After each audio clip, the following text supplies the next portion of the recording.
आज हम लोग को खुशी है कि आपके बीच में आकर के हम लोग को लोकसभा क्षेत्र के जो हमारे प्रत्याशी हैं श्री ललन सिंह जी, उनके लिए वोट मांगने का अवसर मिला।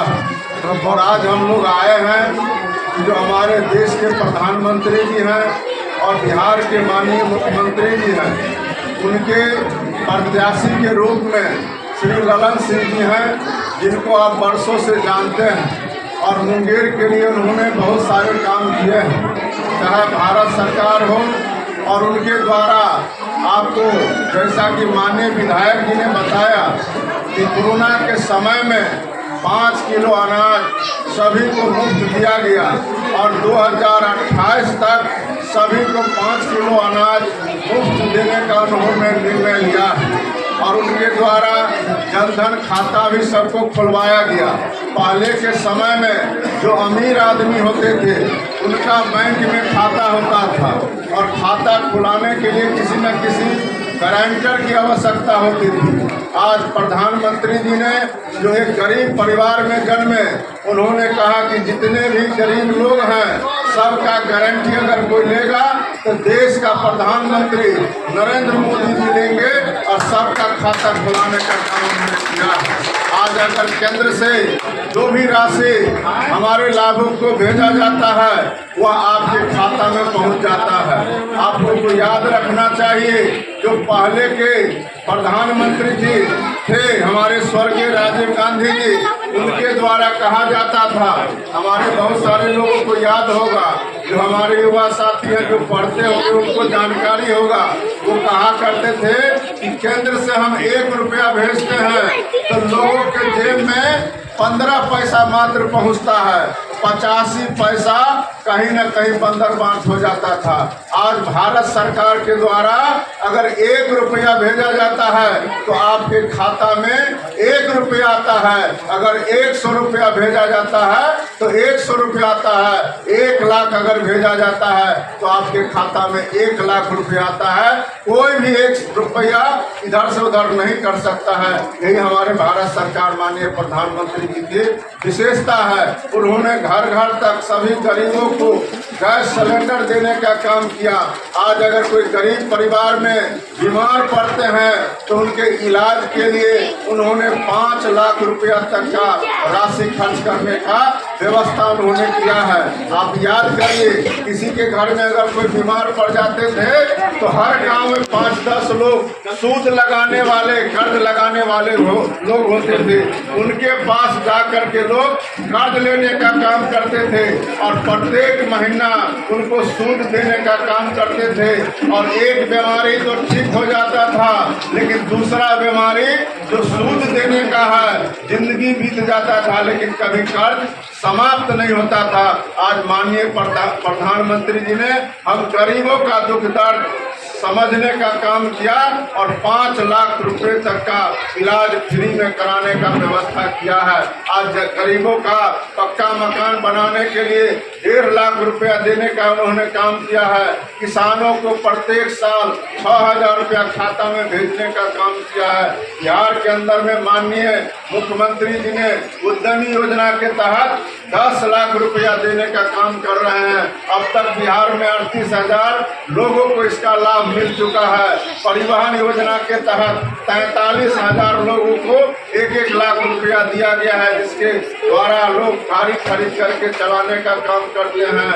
आज जातीय गणना हुआ है। जातीय गणना में कितने 94 लाख परिवार जो 6,000 रुपया से कम कमाने वाले हैं प्रत्येक महीना में, उनको 2-2 लाख रुपया रोजगार करने के लिए दे रहे हैं। और अभी 50,000 लोगों को 2-2 लाख रुपया देने का काम माननीय मुख्यमंत्री जी ने किया है। ये सारे काम चल रहे हैं। लोगों को पढ़ने की व्यवस्था की गई है। प्रत्येक पंचायत में +2 विद्यालय खुले हैं। प्रत्येक जिला में इंजीनियरिंग कॉलेज खुले हैं। यहाँ मुंगेर जिला में भी मेडिकल कॉलेज अस्पताल की स्थापना की गई है। ये सारे काम चल रहे हैं। बिहार और देश तरक्की कर रहा है। जो हमारे युवा साथी हैं उनको नहीं मालूम होगा, लेकिन जो बड़े लोग हैं उनको पता है कि 18 साल पहले 20 साल पहले बिहार के अंदर में चलने के लिए सड़क नहीं था। आज घंटा 2 घंटा 24 घंटा में बिजली कटता है। उनके समय में घंटा 2 घंटा 24 घंटा में बिजली आया करता था। लोग गर्मी में सो नहीं पाते थे। कभी रात में दरवाजा पर जिनको छत था वो छत पर जा करके सोने का काम करते थे। आज लोग घर के अंदर में पंखा चला करके चैन का सांस लेते हैं और सोते हैं और दिन भर अपना मेहनत मजदूरी करते हैं। साथियों, इस काम को हम लोग को भूलना नहीं है। हम लोग आपसे यह कहने के लिए आए हैं, जिसकी चर्चा हमारे संतोष जी ने भी किया है और माननीय विधायक जी ने भी किया है। आप जरा सोचिए, हमारे जो कुछ नेता हैं समाज के, जात के नाम पर आते हैं और लोग उनको समर्थन भी कर रहे हैं, लेकिन वह जात को किस तरह से बदनाम कर रहे हैं, जरा इस पर भी आपको गौर करने की आवश्यकता है। 2 बात हम कह करके अपनी बात को समाप्त करेंगे। उनके द्वारा कहा गया कि निषाद भाइयों, गंगा जल हाथ में दे करके, याद होगा आप लोग को गंगा जल वाला शपथ याद है कि नहीं है जानकारी? किन्हीं को है? हाथ उठाइए। किन्हीं को है? शपथ लेने वाले किन्हीं को नहीं मालूम है? उन्होंने गंगा जल हाथ में रख करके शपथ दिलाया था कि हम अपना वोट नहीं बेचने का काम करेंगे। तो अब बताइए, जो इस समाज का नेता है वही कह रहा है अपने सही जाति के लोगों को कि आप वोट नहीं बेचिएगा।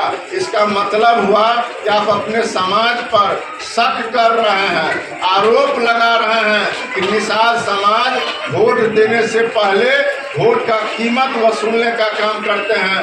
हम कह रहे हैं कि यह सरासर गलत है। निषाद समाज कभी भी किसी से वोट दे करके पैसा लेने का काम नहीं करते हैं। और इसका सबसे बड़ा उदाहरण हम देते हैं कि हम लोग के जो पूर्वज थे, केवट, आपने नाम सुना होगा, रामचंद्र जी को जब नाव से पार किए थे तो भगवान ने कहा था कि मांगो केवट, क्या मांगते हो? तो केवट महाराज ने कुछ भी मांगने से इनकार कर दिया था।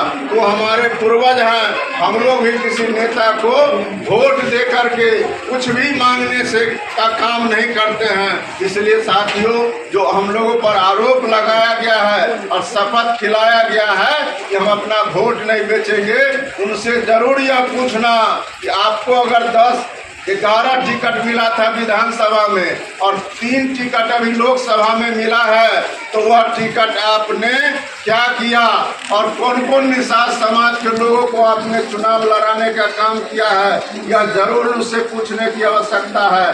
वोट निषाद समाज नहीं बेचने का काम करता है, बल्कि जो निषाद समाज के बीच में भ्रम फैला रहे हैं और शपथ खिला रहे हैं, वही लोग अपना टिकट बेचने का काम करते हैं। दूसरा शपथ उन्होंने दिलाया था कि हमको जो आरक्षण देगा निषाद समाज को, हम उन्हीं को समर्थन अपना देंगे। लेकिन आज किनके साथ गठबंधन कर लिया गया है? आज राष्ट्रीय जनता दल के साथ उनका गठबंधन हुआ है। आप याद करिए, 15 साल तक राष्ट्रीय जनता दल बिहार में मुख्यमंत्री रहे।